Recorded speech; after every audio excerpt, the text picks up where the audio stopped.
Mayor Berry's spokeswoman and director of communications. And wow, how he has impacted my life. Mayor Berry was like a father figure to me. He's so compassionate, so warm, and he encouraged me and pushed me beyond my limits. He's an extraordinary man. He was more than a boss. You know, he wasn't just a boss. He was a friend. He was your family member. You know, today has just been very hard. I don't even know how to explain it, but you know, he's going to be sorely missed. How he's impacted this city. Mayor Berry is not just the 4-term mayor of the District of Columbia. Mayor Berry is a global icon. The things he's been able to do and accomplish, you know, from 60 years ago, you know, his fight didn't start here in Washington. His fight started in the civil rights movement when he was a kid, and he's been fighting ever since, and he never stopped fighting for the people. Opportunities that we have, not just in D.C., but across the board globally, are as a result of his hard work. Those doors he had to kick down and kick in. You know, he wasn't afraid. He was fearless. He was courageous. You know, he would go against the grain. If he had to be the only person that was speaking out against an issue, he wasn't afraid to be that only sole person. And, you know, you just love him and you admire him for being that courageous lion, and he's just going to be missed. I am Marion Berry's chief of staff, and I'm sort of lost for words because he was such a great man. He touched so many people. He took care of so many people. He looked out for everybody. He cared for everybody. He never held a grudge. He was a political genius. He took Washington from a shanty town, actually took this region from a small little town to what it is now. He's made billionaires, numerous millionaires. He's created so much wealth for this region. And from every county, surrounding county, he was just a giant amongst men. Well, I was his campaign manager for 3 times, for 3 of his campaigns. So, of course, he was my morning, noon, and night for several months. He helped many of the young people in our community find themselves and see that a black man coming from being a sharecropper's son, they didn't know what a sharecropper was, many of them, but they know he came from South, and he worked his way up by going to school and standing up for what he believed was right. I am the godson of Councilmember Marion Berry. I also served as his constituent services coordinator. Mr. Berry has made a major impact in my life, playing the role of the father figure, being a mentor, just being a true definition of the dream of a true black man. Mr. Berry has set the level and the standards on how to successfully turn a young man into a man, and how to fight for what's right and take up and be the voice for the unheard, and those who weren't able to speak, he spoke for them. He's a champion for the people. He affected my life in a personal and a professional way. He was my best friend. Okay, we shared DNA because I am his kidney donor and his very good friend. So in terms of Ward 8, he gave them hope, and he continued to fight for the people and never let them down. I served on DC State Board of Education 3 years ago, in which Marion Berry endorsed my campaign. I ran again, won again. I've always been a strong advocate for people in the community, and we kind of had like visions, so we partnered and did a lot of community work together.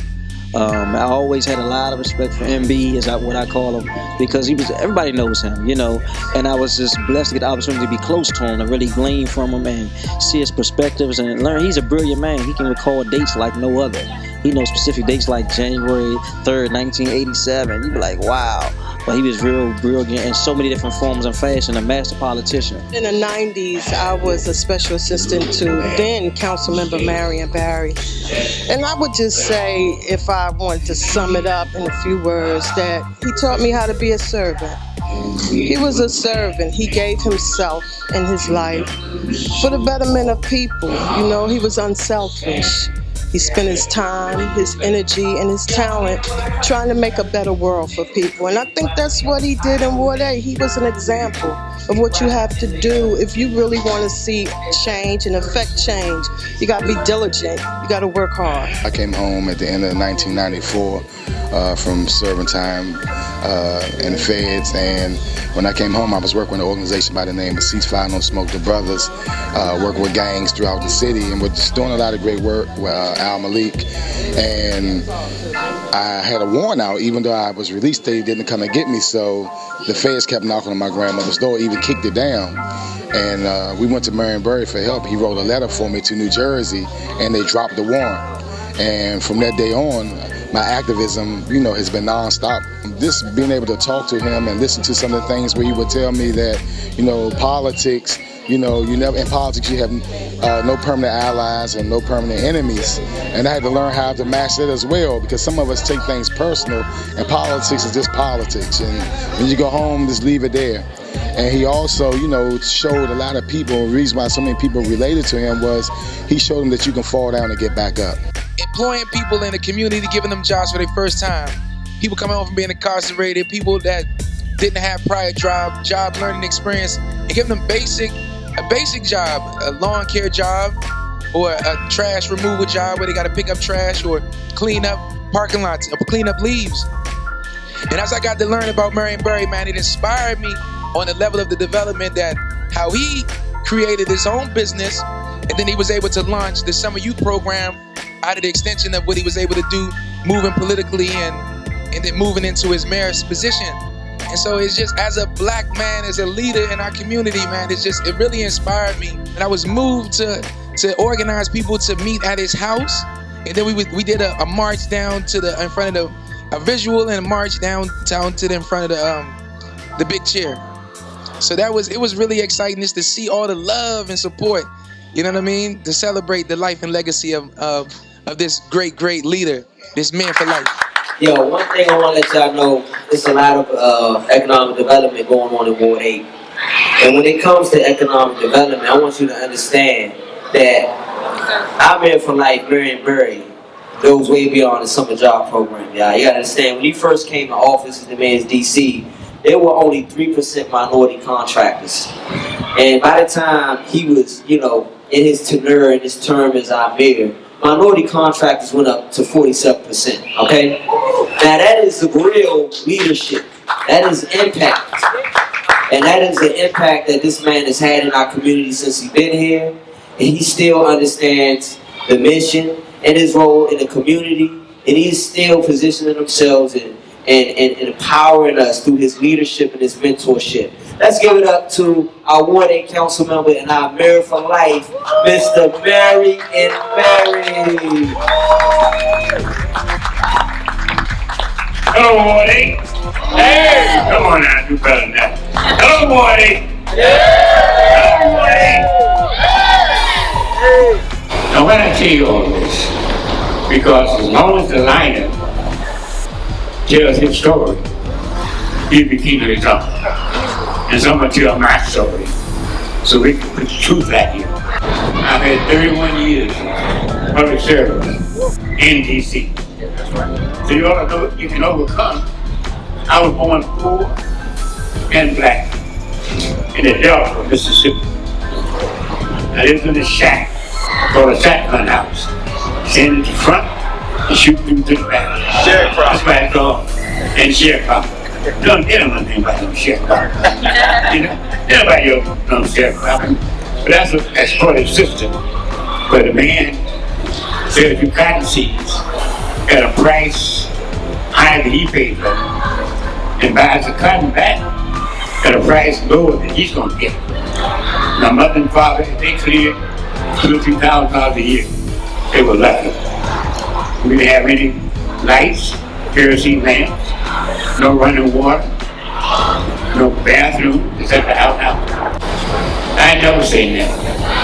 Failure is not an option for me. It's not an option. I never think about it. I do what Steve Harvey said. Steve Harvey said, get plan A, don't get your plan B, because you de facto did it. That plan A ain't gonna work. If plan A doesn't work, there's another plan A. Doesn't work, another plan A. There'll always be single focus.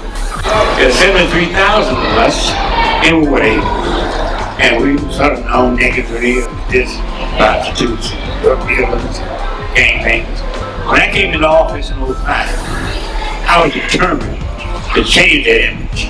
Because over here, east of the river, we have some outstanding, hard-working students. First of all, we have good sample on that. Come on. That's right. We have some hard-working men and women. And also we have our challenges. We got those who've been left out, looked over, kicked out, everything else. But we're determined to deal with the last, the least, and those left out. And one thing we are trying to do in Ward 8 is build families. That's right. Build communities.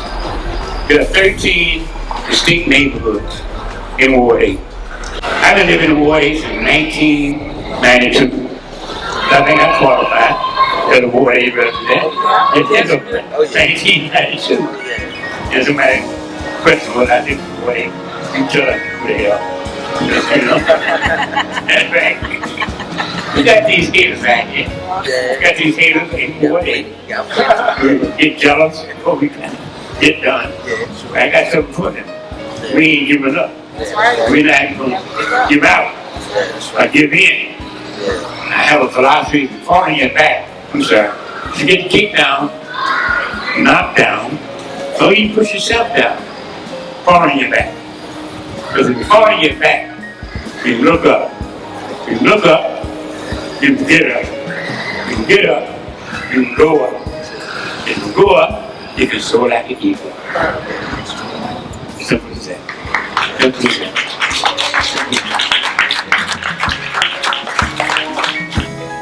Keep on walking tall. Hold your head.